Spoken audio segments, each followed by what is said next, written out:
আওয়ামী লীগ ছাড়াও ৭১-এর গণহত্যায় জড়িতদের বিচারের দাবি জানান এনসিপি নেতা নাসির উদ্দিন পাটোয়ারি।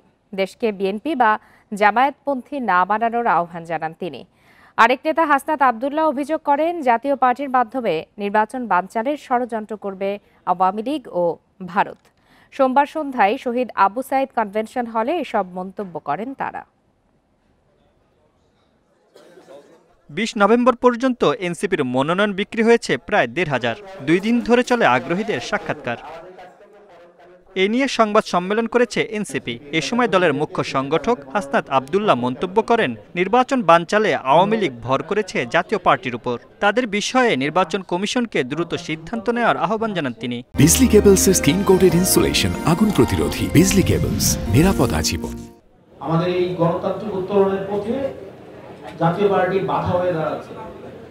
জাতীয় পার্টির কিছু পতিত যারা পেশিবাদকে সবসময় পৃষ্ঠপোষকতা জুগিয়ে এসছে, তারা আবার ডালপালা মেলতে শুরু করেছে।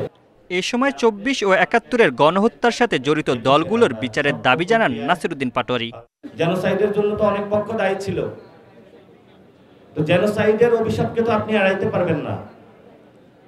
আমরা ২৪-এর জেনোসাইডের জন্য যেমন দল হিসাবে আওয়ামী লীগের বিচার চাচ্ছি, ৭১ সালে যেই সকল দল জেনোসাইডের সাথে সম্পৃক্ত ছিল, আমরা তাদেরও বিচার দাবি করছি। নির্বাচন কমিশন ও প্রশাসন একটি দলের দিকে হেলে পড়েছে বলেও অভিযোগ করেন এনসিপি নেতারা।